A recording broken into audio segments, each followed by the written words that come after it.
Olá, eu sou Karina Menezes, professora da Faculdade de Educação da UFBA e responsável pelo componente Estágio 1 do curso de Licenciatura em Pedagogia à Distância. Eu estou muito feliz com esse novo componente que nós vamos iniciar, principalmente porque ele materializa a convergência entre a teoria e a prática através da aprendizagem em situação real de trabalho. Eu estou falando de quê? Estou falando do estágio. O estágio supervisionado, ele é destinado às aprendizagens no campo de trabalho, sob acompanhamento e orientação de profissionais da área na qual se vai atuar.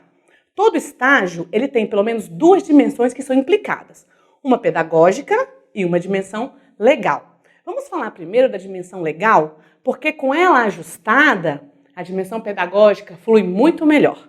Bom, a dimensão legal, ela é regulada pela Lei 11.788 de 2008, que dispõe sobre o estágio de estudantes.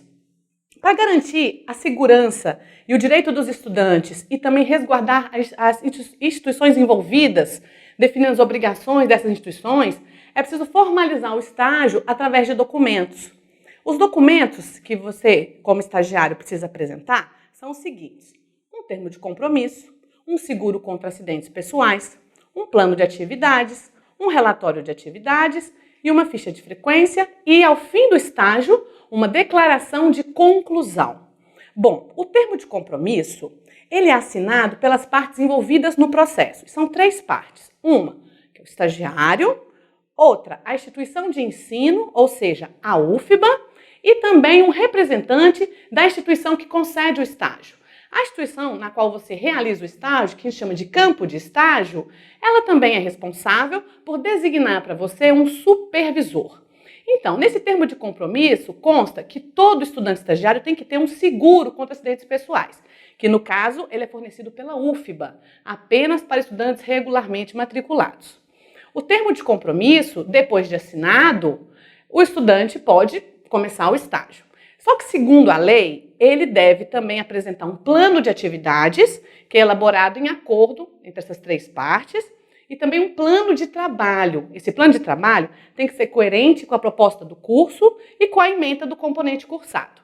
Bom, além disso, o estagiário tem que apresentar um relatório a cada 6 meses, que é o relatório de atividades. Quando concluído o tempo de estágio, o estagiário apresenta a ficha de frequência, que mostra que ele esteve no campo, realizou atividades, e também a declaração de conclusão. E tudo isso tem que estar assinado pelo supervisor da instituição que concedeu o estágio. Pronto. Como eu disse, se essa parte legal estiver toda certinha, a dimensão pedagógica vai ocorrer com mais fluidez. Sabe por quê? Porque realizar um estágio implica reorganizar várias rotinas. Você tem que reorganizar a sua rotina como estudante no curso de pedagogia. Você tem que reorganizar a sua rotina familiar e também a sua rotina profissional, caso você já trabalhe.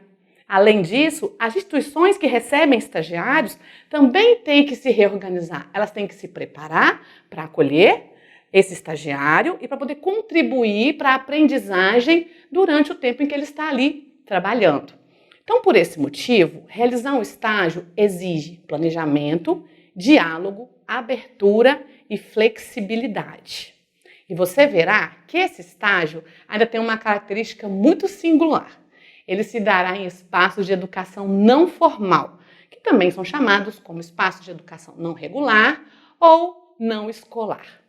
Isso significa que você vai vivenciar o fenômeno educativo que ocorre em espaços não formais, usualmente fora da escola regular.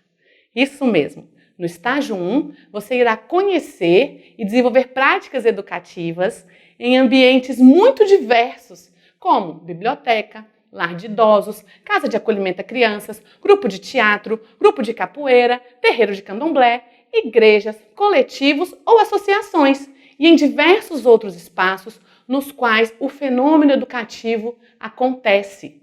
Lembrando que para isso ser possível, é preciso que a instituição ou o grupo que irá receber o estagiário cumpra aqueles requisitos legais que já mencionamos anteriormente. Eu, particularmente, tenho paixão pelo estágio em campos não formais ou não escolares. A escola ela tem sim uma grande importância na vida social, uma grande importância na formação humana. Só que nós sabemos que a escola não é o único local onde a educação acontece. Quando eu fiz estágio, há muito tempo atrás, eu fiz na aldeia indígena dos Pataxó, de Minas Gerais. Então eu fui morar um tempo com os índios. Meu estágio era em escola indígena.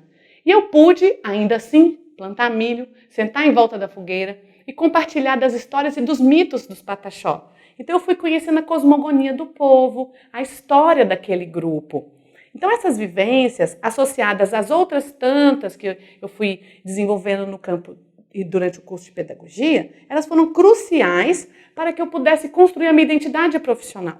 Não tenho dúvidas que vivenciar o fenômeno educativo em espaços não escolares, no campo não formal, nos ajuda a construir uma visão ampla sobre a educação, assumindo-a como um processo para a vida toda, que acontece em todo lugar, nos movimentos sociais, nas bibliotecas, nas organizações não governamentais, enfim, cada campo de estágio é um mundo a ser desvendado. Bora fazer isso?